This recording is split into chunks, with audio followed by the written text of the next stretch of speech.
This is part 3 of the Tamiya Avante 2011 build series. So I have the rear stabilizer assembly installed, at least for the most part. The links toward the end go on a little bit later. And I have the rear universals and the rear suspension arm and the rear hub carrier installed as well. So I had mentioned earlier on that these hub carriers are not the stock ones. These are the Yeah Racing aluminum hub carriers. Okay, they're very nice. One thing to note before I get to that about the stabilizer here is this is actually a little bit tricky to install. Okay, so I'll show you first here. All right. So these two guys here are these little plates. Okay, so you have to put those onto the chassis, and then there's this plastic bit here that holds these plates down. All right, and there's a screw that holds this in from the bottom, and then there's two that go in on the top, and that screws into the rear bumper. So you can see here these two screws go into the rear bumper, and then there's this screw down here that's used to hold in the under tray. Okay, now this whole assembly is kind of loose when you're putting it all together, because you got to make sure that these bits here don't move around while you're trying to seat the top piece here and tighten it into the bumper. So you have like basically 4 parts that are all kind of moving around, and it just takes some time to make sure that when you screw everything in that everything's where it's supposed to be. And the rear stabilizer, I realized when I put it together on this that I had actually gotten it wrong on the Black Special, so I went together and corrected it on the Black Special. But the way this actually goes together is, maybe you can see that the stabilizer goes under the top chassis plate.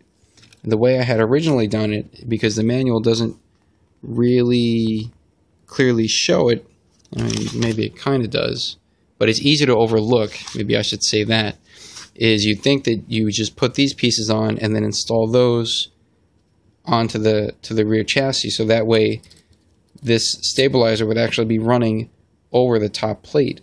But then what happens is these little plates here end up going up at an angle, and they don't sit flush on the chassis, because then they're pressed against the chassis by this anti-roll bar. So these are actually supposed to go flush on the top plate, and then this anti-roll bar goes in under.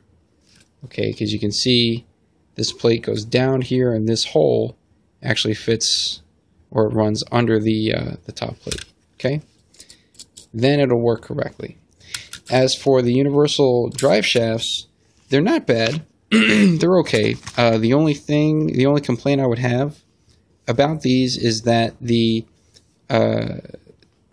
drive shaft doesn't have any notch in it to support a C-clip.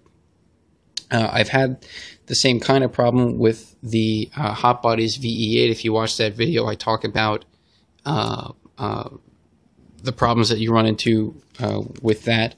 But basically what can happen is this set screw here, if it gets loose, it can come out, and then this drive pin falls out. Now this manual doesn't ask you to use any thread lock, but you may want to do that. I haven't used it on this so far, so we'll see how it goes. But if you plan on keeping this permanent, you may want to put a little bit of thread lock in here. Blue thread lock, not red thread lock, so at least you can kind of remove it if you need to, just to hold it in place better. I was thinking also maybe if you can get some, maybe tape would be kind of ghetto, but some kind of a fastener to go over the top of this drive shaft. But the problem is, again, it's a smooth surface. There's no groove in there to hold a C-clip. Okay, but other than that, the universals themselves are nice and smooth and everything, and they do work pretty well.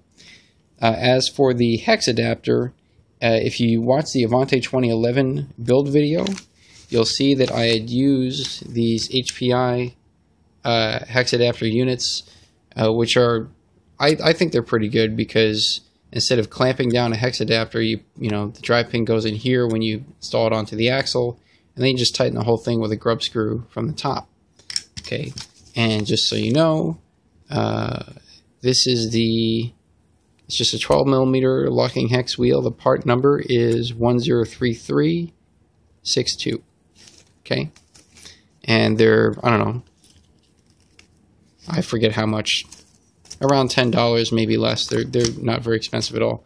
I figured for this, I would try to give the Tamiya clamp type hex adapters another shot, because when I did it on the Avante, it didn't, the Black Special, it didn't go so well. But I figured I'd try them again here, and sure enough, they seem to work okay. I managed to clamp them down without snapping the screw that goes in into the clamp portion. So at least for the rear, they seem to work okay. And let's see what else. Oh, of course, the rear shock tower is installed. I believe in the last video I didn't have this installed, so you just have these two L-shaped brackets here. That screws onto the shock tower and onto the chassis. Okay, so 4 screws to screw onto the shock tower, and then another 4 screws to screw onto the chassis. I did, just like with the upper and lower decks, just apply some CA here along the edges just to smooth it out. I didn't sand it because it's already pretty smooth and it's kind of thick, so I just put some CA over the edges, just going down, you know, around this corner and down to the bottom. I didn't do the inside here. You don't really have to. So that's where it is right now. And let's see. Next couple steps are going to be, let's see, a little bit more with the rear, getting on the rear camber links, and then after that, working on the front stabilizer, the front, this is the impact absorber, and then the front suspension arms, okay, and then probably around this point, I'll give or take a few steps, I'll make another video, okay.